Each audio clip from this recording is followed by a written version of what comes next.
मंगलम गौतमोगणी मंगलम कुंद कुंद्यादो जैन धर्मोस्तु मंगलम सर्वमंगल मांगल्यम सर्वकल्याणकारकम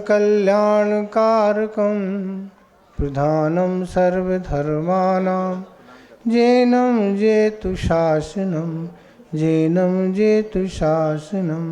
देवादिदेव 1008 श्री चंदा प्रभु भगवान की, परम पूज्य आचार्य गुरुदेव श्री विद्यासागर महाराज की, मुनि श्री विमल सागर महाराज की, 3 कम नौकड़ों महाराजों की, परम पूज्य मुनिवर्षी अनंत सागर जी महाराज की, समस्त मुनि संघ की।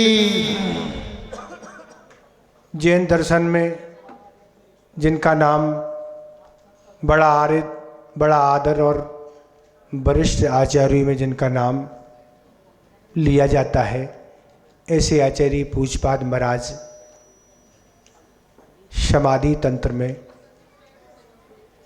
जो इस संसार के दुखों से घबरा चुके हैं, जिन्होंने बार बार नरकों की यात्राएं की हैं और नरकों की अनेक बार दुख प्राप्त किए हैं, उन घबराए हुए जीवों को आचार्य पूज्यपाद महाराज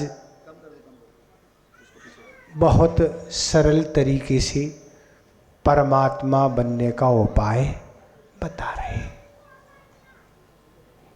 जो घबरा चुके हैं, कौन?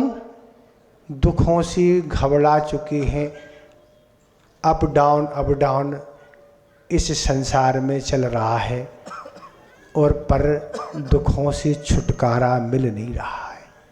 तो जो दुखों से छुटकारा बिना परमात्मा बने किसी भी जीव को आज तक इस संसार में नहीं मिला।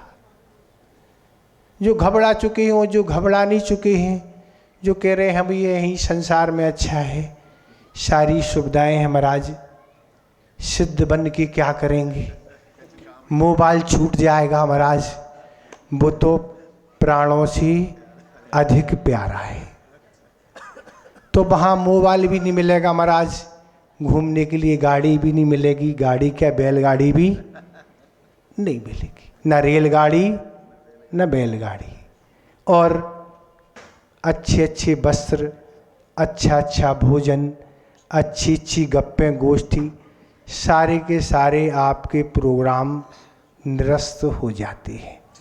जहाँ सिद्धों में शरीर ही नहीं, तो वहाँ फिर महाराज जब शरीर नहीं है तो सिद्ध भगवान को सुख की अनुभूति कैसे होती है? बिना शरीर के तो सुख कैसे होगा? शरीर के अभाव में भी उन्हें अव्ययवाद सुख होता है, उनको ऐसा सुख होता है कि आपके सुख में तो, संसारी के सुख में तो बहुत सारे व्यवधान आते हैं, पर जो उनका अव्ययवाद सुख होता है उसमें कभी कोई व्यवधान नहीं आता। संसारी प्राणी को तो अनेक प्रकार के व्यवधान हैं। आप गाड़ी में बैठ के अच्छी सी सुखपूर्वक यात्रा कर रहे हैं, पर अगर पंचर गाड़ी हो गई, अब क्या करेंगे? पेट्रोल समाप्त हो गया, क्या करेंगे? गाड़ी खराब हो गई, अब धक्का लगाने के लिए कौन तैयार होगा? वेट तो आपको ही करना पड़ेगा। तो अनेक प्रकार की बाधाएं इस संसारी प्राणी को सुख में होती हैं, पर सिद्ध भगवान के सुख में एक समय के लिए कोई भी अंतराय उपस्थित नहीं होता है। अंतराय उपस्थित कर्मों के कारण होता है, पर उनमें समस्त कर्मों का अभाव हो गया। आप टीवी देख रहे हैं, कूलर चल रहा है, एसी अच्छी से बैठी, लाइट चलेगी, अब क्या होगा? अब कूलना प्रारंभ हो जाएगा, हो गया है कि नहीं? तो इस प्रकार सिद्धों में कोई कष्ट नहीं, सुख भरपूर है। तो ऐसे आचार्य पूज्यपाद महाराज समाधि तंत्र में बता रहे हैं, बहुत सरल उपाय बना रहे हैं। सिद्ध भगवान, आपको अगर सिद्ध बनना है तो वो बता रहे हैं कि अपने से जो भिन्न ऐसे अनंत और सिद्ध भगवान हैं, जो उनकी उपासना करते हैं, वे भी अनंत सिद्ध बन जाते हैं। क्या कह रहे हैं? जो ऐसे प्रभु हैं जो अनंत और सिद्ध प्रभु हैं, अगर कोई व्यक्ति उनकी आराधना भक्ति करता है तो वह भी क्या बन जाता है? अरहंत और सिद्ध वो स्वयं बन जाता है। ये है भक्ति का महत्व, उपासना का महत्व।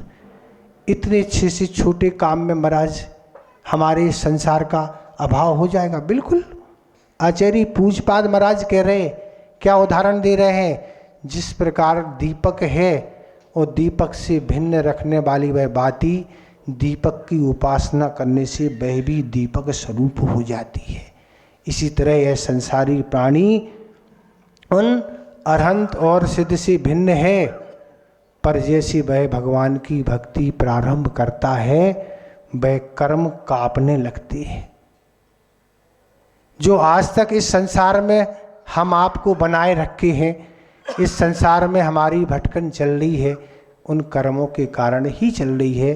तो आचार्य महाराज कह रहे हैं कि भक्ति करने से वह कर्म भी समाप्त हो जाते हैं और समाप्त होके वह भी सिद्धत स्वरूप को धारण वह आत्मा कर लेती है। कोई सामान्य बात नहीं है। अपन को लगता है महाराज भक्ति में क्या रखा है, भक्ति से तो कुछ होते ही नहीं है। अरे भैया, अंजन चोर को तो कुछ आते ही नहीं था ना। आप तो चोर है ना, आप चोर तो है नहीं ना। अंजन चोर को कुछ नहीं आता था, बस केवल जाप प्रारंभ कर दी। उन प्रभु कौन? अरहंत सिद्ध नमोकार मंत्र क्या श्रद्धान बना के कर दिया, वह भी सिद्धत अवस्था को प्राप्त हो गया। आपको तो बहुत कुछ आने लगा ना अब, पर उनको ज़्यादा कुछ आता नहीं था। इतने क्या आता था? नमोकार मंत्र। आचार्य ज्ञान सागर महाराज कहते थे कि जिसको नमोकार मंत्र आता है वो बहुत बड़ा ज्ञानी है। क्यों ज्ञानी है? क्योंकि वह अंत समय में वही काम आता है, बाकी सब तो धरा का धरा रह जाता है। अगर वह है कंठ में तो समझ लो आपकी आगामी यात्रा अच्छी हो जाएगी। तो ऐसे पूजपाद महाराज बता रहे हैं कि अगर तुम्हें परमात्मा बनना है तो ऐसे प्रभु की तुम उपासना करते चले जाओ, तुम भी एक दिन प्रभु बन जाओगे। हम तो आपसे यही कहेंगे, जब कभी भी ऐसे अनुष्ठान जहाँ कहीं भी होते हैं तो आपको ऐसे अनुष्ठान में ज़रूर उपस्थित होना चाहिए। क्योंकि आज वर्तमान में पाप बढ़ाने वाले साधन इतने बढ़ रहे हैं कि हम तो देखते ही देखते घबराते हैं कि इस आत्मा को प्रत्येक 24 घंटे 7 कर्मों का बंध 24 घंटे होता है। क्या होता है? 7 कर्मों का, चाहे वह जागे, चाहे वह सोए, चाहे कुछ भी करे, 7 कर्मों का बंध निरंतर चल रहा है। अगर आयु कर्म का भी वह काल है तो 8 कर्म का बंध हो रहा है। इस तरह प्रत्येक आत्मा को निरंतर वह बंद हो रहा है। अब वह बंद होगा तो वह उदय में भी आएगा, उदय में आएगा तो वह कष्ट देगा। तो इसलिए अगर आप ऐसे पंचकाणक हैं, विधान है और भी आयोजन आदि हैं, जो भी अनुष्ठान आदि काम हैं, इनमें अगर आप भाग लेंगे, इनमें उपस्थित होंगे तो कम से कम उतनी देर के लिए तो आप उन साधनों से दूर हो जाएंगे। सबसे बड़ा तो आज मोबाइल आ गया महाराज, अब तो कुछ चाहिए नहीं। पर ऐसा मत सोचो, उसका उपयोग अगर आप विवेक पूर्वक नहीं करते हैं तो दुर्गति से जाने में आपको कोई बचा नहीं पाएगा। ये तो पक्का है, ये तो आचार्यों की घोषणा है। ऐसे साधनों से जुड़ने से खोटे कार्यों के करने का भाव होता है, कर्मों की उधीड़नाएं होती हैं और खोटे कार्य करने से खोटे पाप का बंध होता है। इसलिए अन्य चीज़ों से आप जो निरंतर जुड़ रहे हैं और अपने को आप व्यस्तता का अनुभव कर रहे हैं, महाराज हम बहुत व्यस्त हैं, हमें तो कोई समय ही नहीं है, और हम ये कहते हैं, हम कह रहे आपको कोई काम ही नहीं है, आप कह रहे समय नहीं, हम कह रहे आपको कोई काम नहीं है, आप जो भी यहाँ वहाँ के कामों में, व्यर्थ के कामों में, गप्पों में लगी हो, व्यर्थ की पिलाने में लगी हो, अगर भाई आप छोड़ दें तो आपके पास इतना समय है कि आप कहें कहाँ से आ गया है समय, बस आप व्यर्थ के काम छोड़ दें। इसलिए ऐसे प्रभु की भक्ति से आप जुड़ें। आचार्य समदभट्ट महाराज भी रत्कन सापचार में यही श्रावकों को उपदेश दे रहे हैं कि श्रावक को आदर पूर्वक प्रतिदिन ऐसे अनंत भगवान के चरणों की पूजा करना चाहिए, जो क्या है मनोहरत को सिद्ध करने वाली है, काम को भस्म करने वाली है और दुखों को नष्ट करने वाली है। एकमात्र पूजा से सारा काम हो जाएगा। क्या कह रहे, पर आदर पूर्वक निपटाना नहीं है, एक साथ 4-8 काम नहीं चलेंगे। आचार्य जी महाराज कहते हैं कि धारा भी देखना है, पूजन भी चल रही है, सहस नाम का पाठ भी सुनना है, माला भी चल रही है, सब काम आप एक साथ करेंगे तो एक भी अच्छे से नहीं होगा। एक काम करो, अच्छे से करो, बड़े आदर के साथ उन प्रभु की भक्ति करो। वह प्रभु 3 लोक के नाथ हैं और वे 3 लोक के नाथ कैसे बने, वह भी भक्ति से ही बने।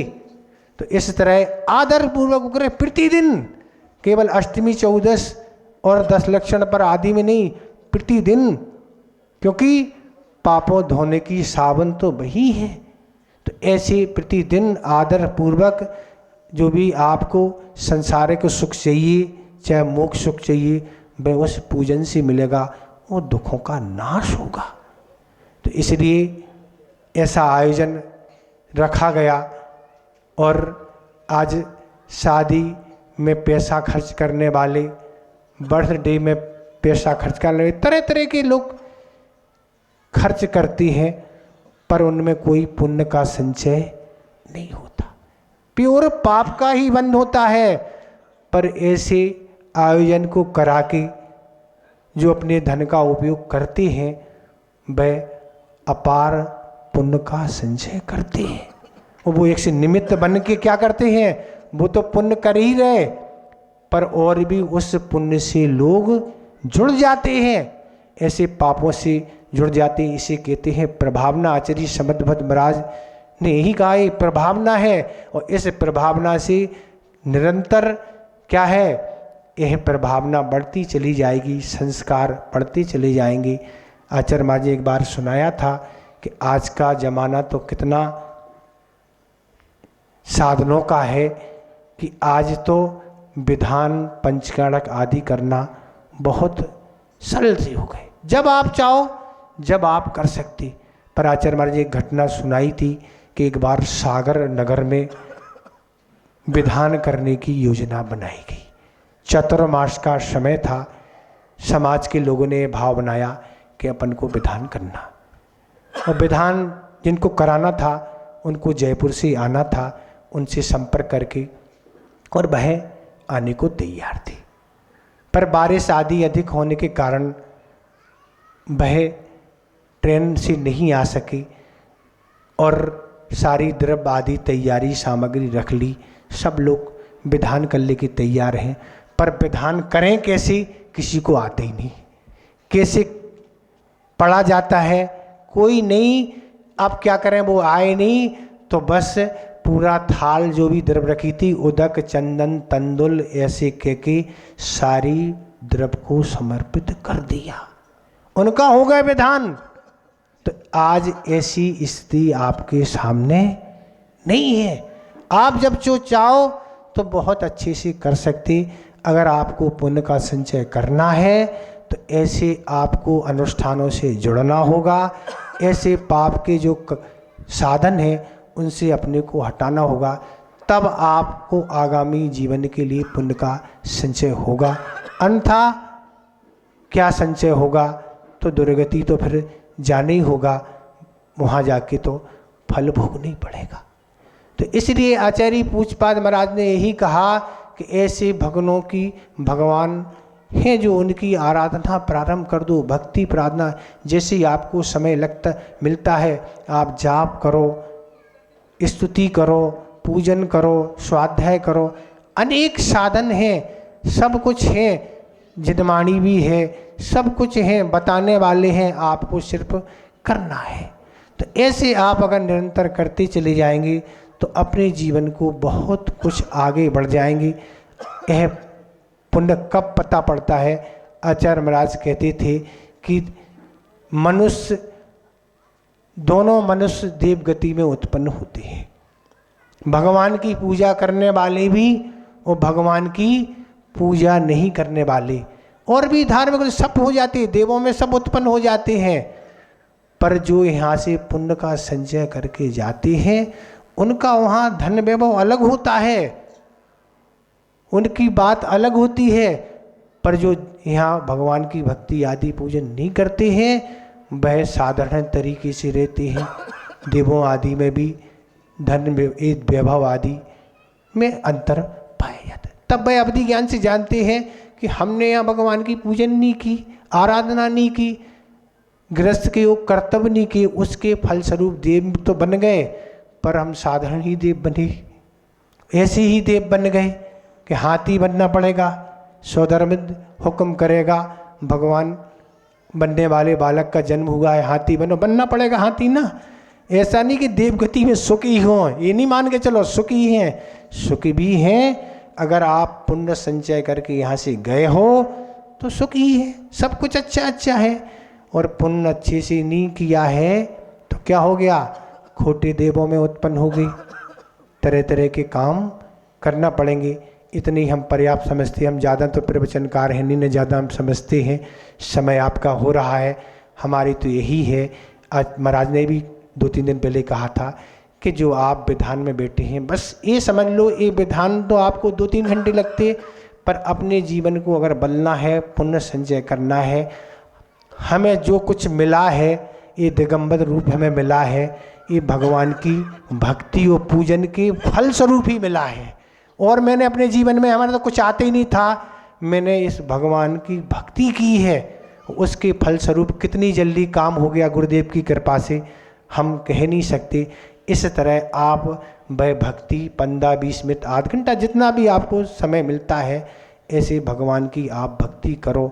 आप कितने आगे बढ़ जाएंगे आप स्वयं नहीं सोच पाएंगे। ऐसी आप भक्ति करें, इतने हम पर्याप्त समझते हैं। अहिंसा परमो धर्म की। परम पूज्य मुनि